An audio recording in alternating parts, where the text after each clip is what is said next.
Υποψήφιος δήμαρχος Θεσσαλονίκης. Κύριε Ταχιάο. Καλημέρα σας. Καλημέρα σας. Γεια σας.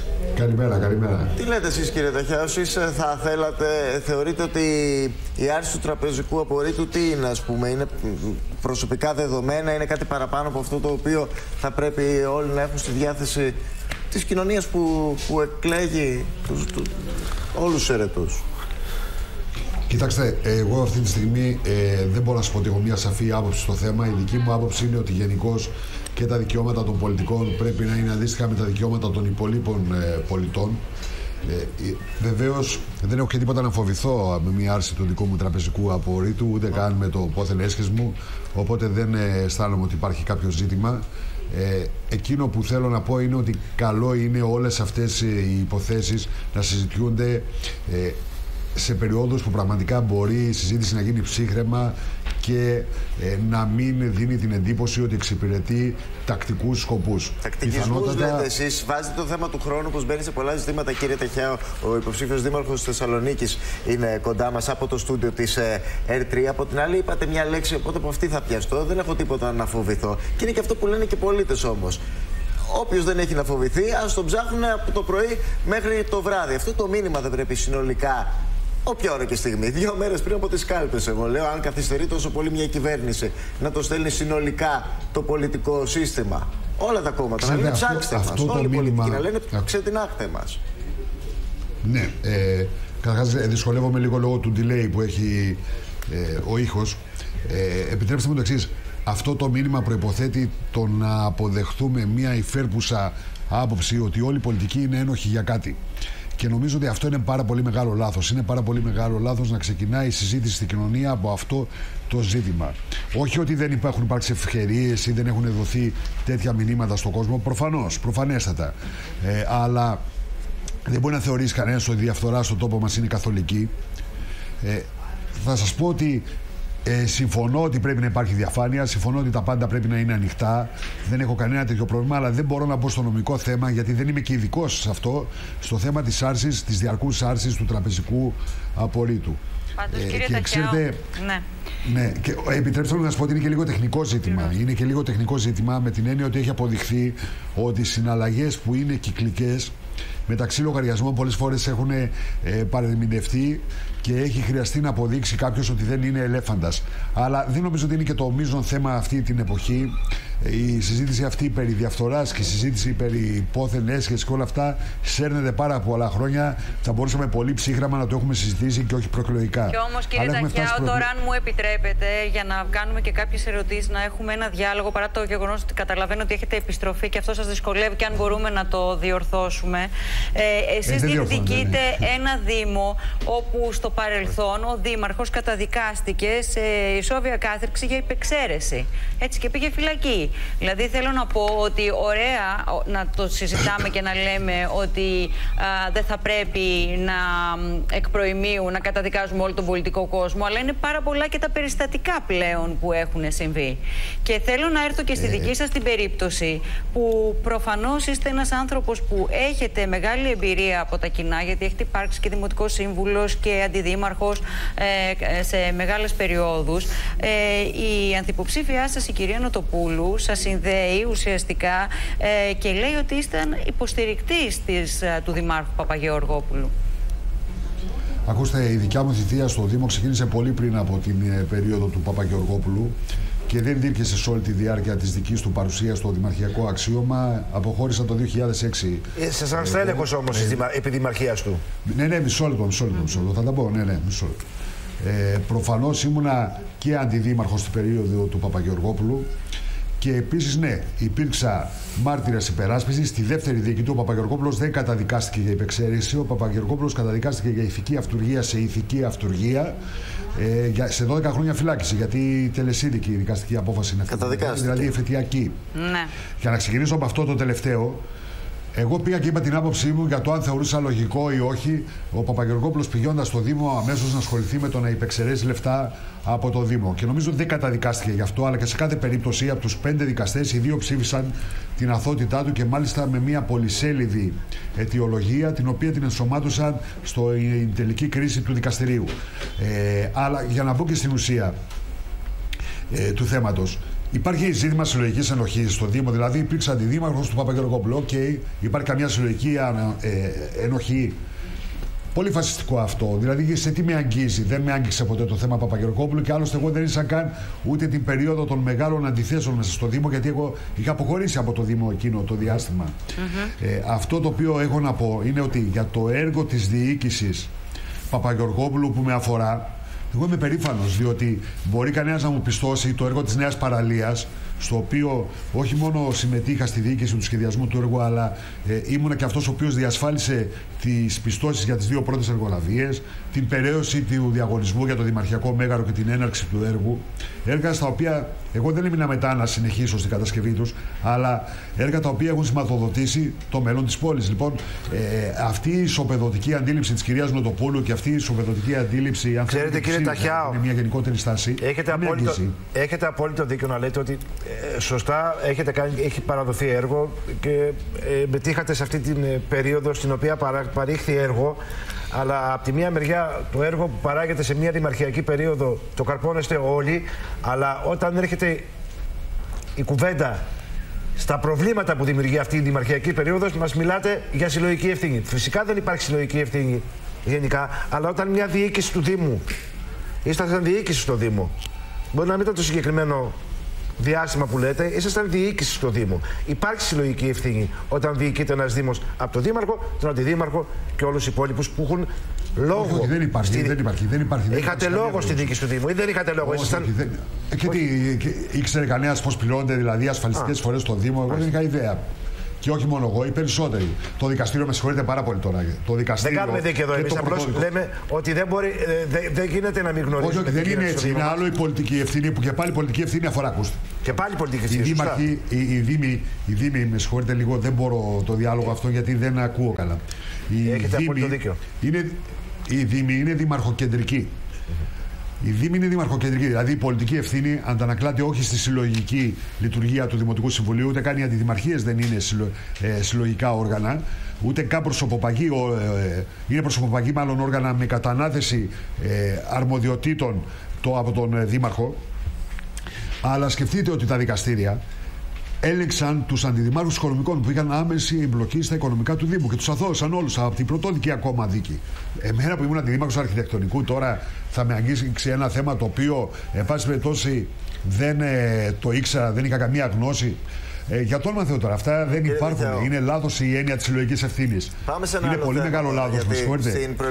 Με την έννοια αυτή, με συγχωρείτε πάρα πολύ. Με την έννοια αυτή, η κυρία Νοτοπούλου είναι σε μια κυβέρνηση η οποία μιλούσε με τον κύριο Παπά, το φίλο του κυρίου Πετσίτη. Τι σημαίνει αυτό δηλαδή? Ότι έχει συλλογική ευθύνη η κυρία Νοτοπούλου για το ότι προκύψει για τον κύριο Πετσίτη και τον κύριο Παπά? Τι σημαίνει αυτό? Δεν υπάρχει καταδικαστική απόφαση για τον κύριο Πετσίτη. Ο κύριος Παπαγεωργόπουλος έχει φάει 12 χρόνια φυλακή, ξέρετε.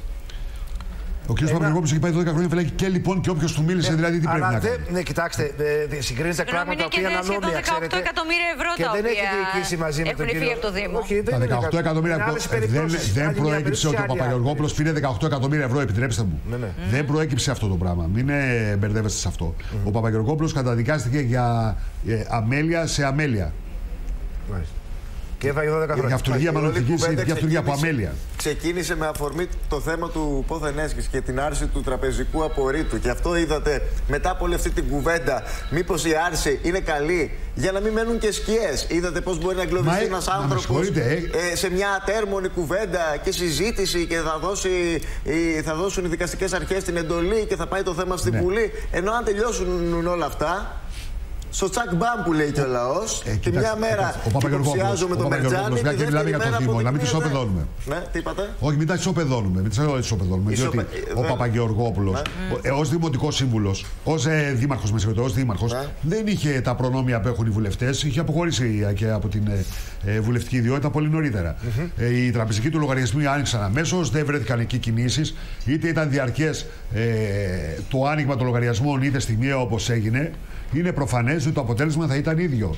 Και δεν ελέγχθηκε ο Παπαγεωργόπουλος για τα λεφτά. Δεν ελέγχθηκε αυτός. Κύριε υποψήφια δήμαρχε της Θεσσαλονίκης, κύριε Ταχιάο, τα εθνικά θέματα πρέπει να μείνουν εκτός προεκλογικής αντιπαράθεσης. Αυτή την φράση την είπε χθες ο κύριος Μεϊμαράκης. Εσείς την ασπάζεστε αυτή την προσέγγιση? Και το λέω αυτό γιατί διεκδικείτε τη δημαρχία στη Θεσσαλονίκη, στην πρωτεύουσα της Μακεδονίας, και ξέρουμε πολύ καλά ότι δεν συμμερίζονται όλοι αυτή την τοποθέτηση.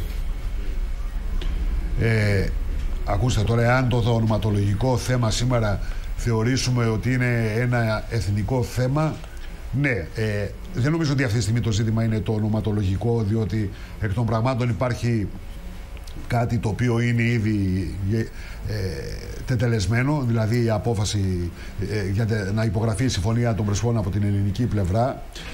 Εκείνο που για μένα είναι ζήτημα όμως και αφορά, αν θέλετε, τη Θεσσαλονίκη και αφορά, αν θέλετε, και το σύνολο των Μακεδόνων, είναι ότι αυτή η διαφορά ξαφνικά ανοίχθη σε ένα ζήτημα της εσωτερικής πολιτικής σκηνής.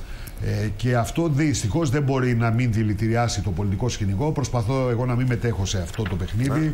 Νομίζω ότι η τόνη μου στο συγκεκριμένο ζήτημα είναι πάρα πολύ ήπη. Δεν είμαι από αυτούς οι οποίοι θα χωρίσουν τους Έλληνες σε προδότες ή σε υπερπατριώτες. Πιστεύω ότι πρέπει να συνεννοηθούμε.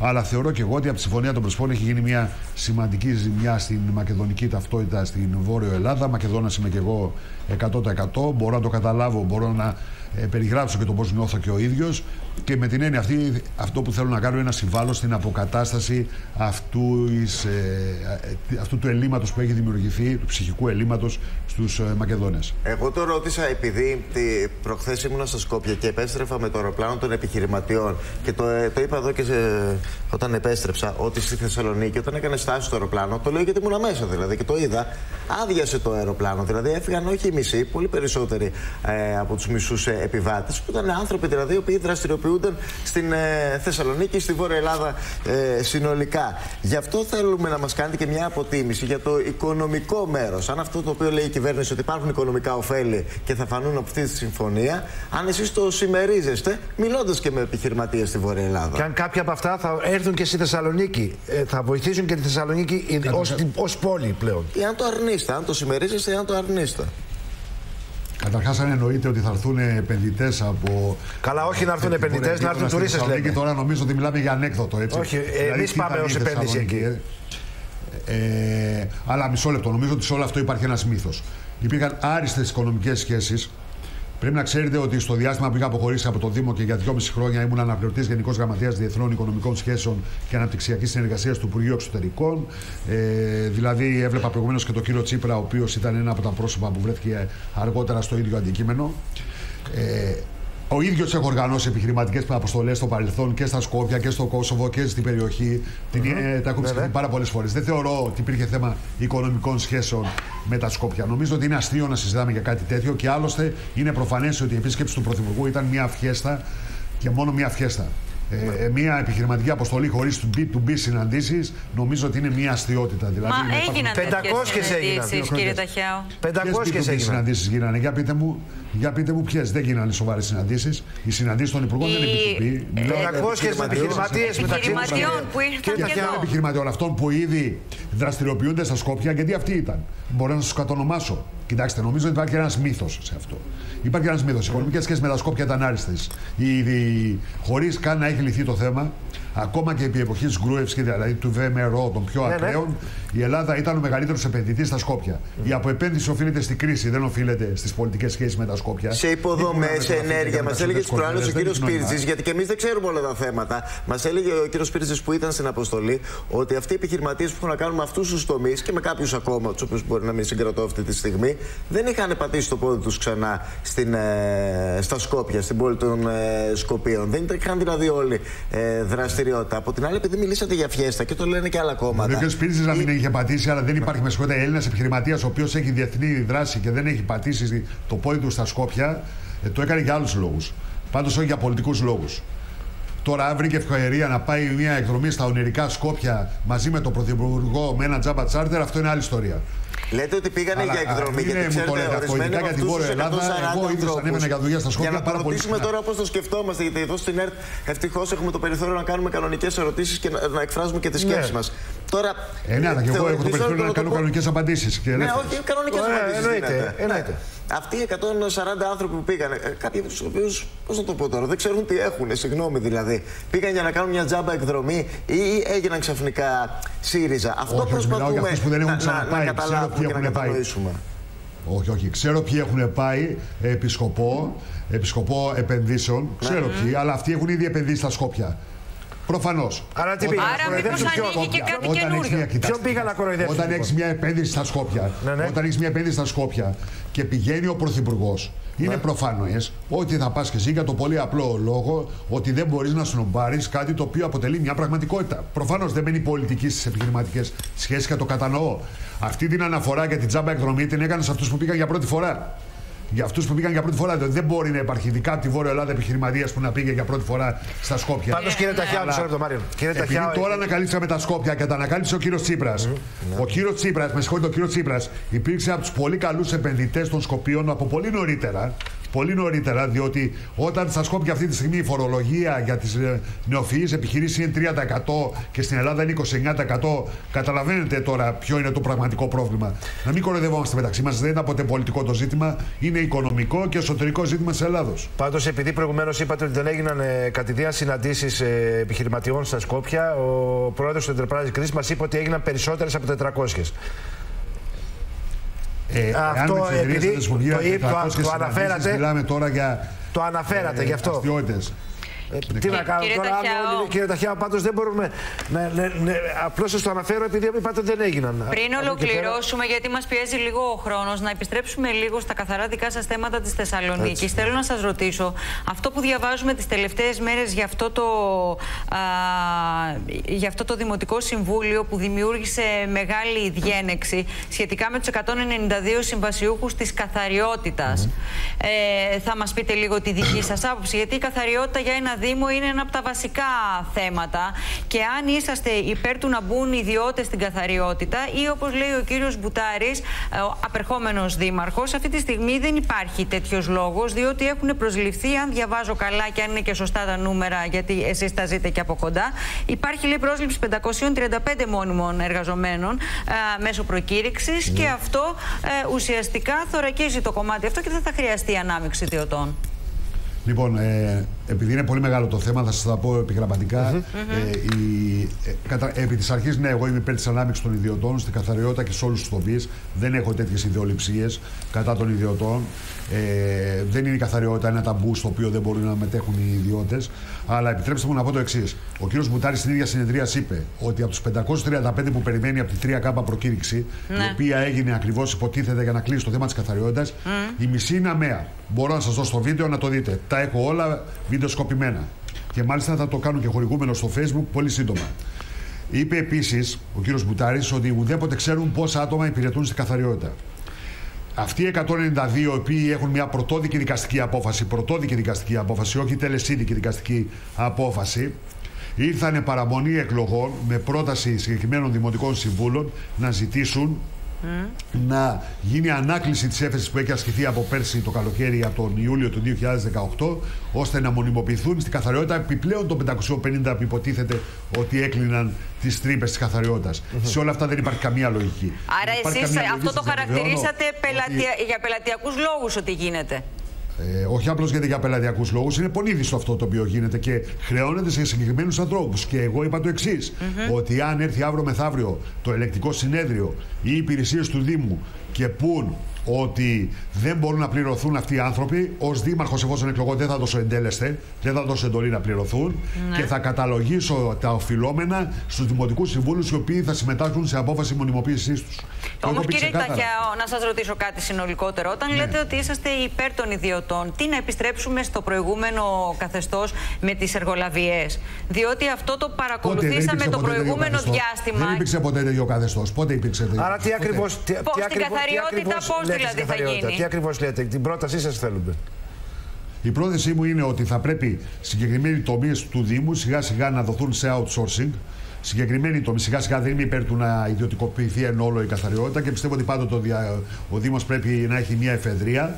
Αλλά η σημερινή κατάσταση προφανώς δεν μπορεί να συνεχιστεί. Ο Δήμος δεν είναι καθόλου καλός μάνατζερ, δεν μπορεί να διοικήσει την καθαριότητα. Η άποψή μου είναι ότι ναι, πρέπει να μπουν και οι ιδιώτες στην καθαριότητα. Δεν αισθάνομαι καμία ανοχή, δεν έχει ξαναγίνει αυτό. Δεν έχει ξαναγίνει. Ο κ. Μπουτάρης είπε ότι θα το κάνει και δεν το έκανε ποτέ. Δεν τόλμησε να το κάνει, ή δεν θέλησε να το κάνει, ή δεν μπόρεσε να το κάνει, δεν με ενδιαφέρει το γιατί. Αλλά σίγουρα δεν μπορεί ο μηχανισμός του Δήμου να καθαρίσει την πόλη. Η Θεσσαλονίκη βρωμάει σήμερα. Ό,τι και να πείτε. Και γιατί πρέπει να πάρουμε ιδιώτες και να μην κάνουμε προσλήψεις, κύριε Δήμαρχε, που να τις ελέγχετε εσείς? Γιατί να πάρουμε ιδιώτες και να μην κάνουμε προσλήψεις μόνιμων υπαλλήλων στο Δήμο για να τους ελέγχετε εσείς όπως πρέπει?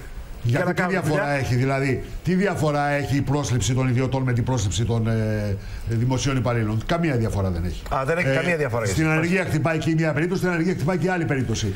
Γιατί δηλαδή, όταν μπήκα στον Δήμο, υπάρχει μεσάζοντας, κύριε Ταχιάο, υπάρχει μεσάζοντας ο οποίος αυτός καθορίζει τους μισθούς, ενώ στην άλλη περίπτωση, κύριε Ταχιάο, δεν υπάρχει μεσάζοντας. Είναι ο Δήμος ο οποίος καθορίζει τους μισθούς, οι οποίοι καθορίζονται. Συλλογικές συμβάσεις.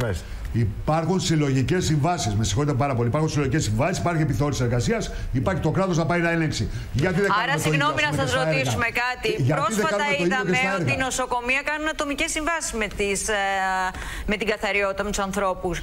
Και μετά από λίγο καιρό οι ίδιοι άνθρωποι ζητάνε να μεταταγούν σε άλλες υπηρεσίες και ξαναχρειαζόμαστε ανθρώπους για καθαριότητα. Μάλιστα. Εντάξει. Σας ευχαριστούμε πάρα πολύ. Δηλαδή, ξέρουμε ότι ζούμε σε ένα θέατρο του παραλόγου και θέλουμε να συντηρήσουμε αυτό. Τότε μισό λεπτό να ρωτήσουμε κάτι άλλο το οποίο είναι πρακτικό. Κάποιος λέει μόνο προσλήψει από το δημόσιο, από τους Δήμους, από το δημόσιο. Κάποιος άλλος λέει: εγώ παιδιά δεν τον φοβάμαι τον ιδιώτη. Αυτός που δεν φοβάται τον ιδιώτη, ρωτάω εσάς έτσι, γιατί αυτό το οποίο σκέφτεστε ως πλάνο θα περιλαμβάνει το μίνιμουμ, ας πούμε, για το καθεστώς εργασίας των εργαζομένων, οι οποίοι πολλές φορές με τους ιδιώτες κακοπληρώνονται. Δηλαδή, χρησιμοποιεί ο ιδιώτης τη χειρότερη δυνατή σύμβαση που δίνει το νομικό πλαίσιο, το σύστημα για εργασιακές συνθήκες σε αυτόν τον τόπο. Και αν τους αρέσει. Θέλετε να πείτε ότι οι συνθήκες εργασίας στο δημόσιο δηλαδή είναι καλύτερες από το ιδιωτικό τομέα? Με συγχωρείτε πάρα πολύ. Αυτό που έχει σημασία είναι να εφαρμοστούν οι νόμοι. Το νόμο οφείλει να τον εφαρμόσει η επιθεώρηση εργασίας, οφείλει να τον εφαρμόσει το ΙΚΑ, οφείλουν να τον εφαρμόσουν αυτοί οι οποίοι θα το ελέγξουν. Ο Δήμος υποχρεούται στη σύμβαση να βάλει ότι οι ιδιώτες δεσμεύονται από τις συλλογικές συμβάσεις. Ας τα βρει το κράτος μαζί τους. Αλλά μου επιτρέπετε να πω κάτι. Όταν έξω κυκλοφορούν ένα απορριμματοφόρο με 3 εργαζόμενους και είναι δύσκολο να ελεγχθούν. Είναι δύσκολο να ελεγχθούν οι καταστάσεις. Είναι δύσκολο να ελεγχθούν οι υπερορίες. Και θέλετε να μου πείτε δηλαδή ότι στο Δήμο αυτά τα πράγματα λειτουργούν καλύτερα, έτσι? Είναι αστείο. Πώς λειτουργούν καλύτερα? Εμείς δεν χαρακτηρίζουμε και δεν σας λέμε και δεν χαρακτηρίζουμε. Εμείς ρωτάμε. Και δεν χαρακτηρίζουμε.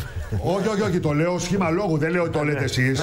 Δεν λέω ότι το λέτε εσείς, το λέω σχήμα λόγου. Να είστε καλά. Κύριε Ταχιάο, καλή επιτυχία. Καλή επιτυχία στον αγώνα. Έχετε αγώνα. Να είστε καλά. Γεια σας. Να είστε καλά. Το λέμε σε όλους τους υποψηφίους δημάρχους, να ακούνε τους πολίτες, ο καλύτερος να βγει και να κάνει και έργο. Μη λες τόσα πολλά δεν θα προλάβουμε. Λοιπόν, έλα, Προκόπης Αγγελόπουλος.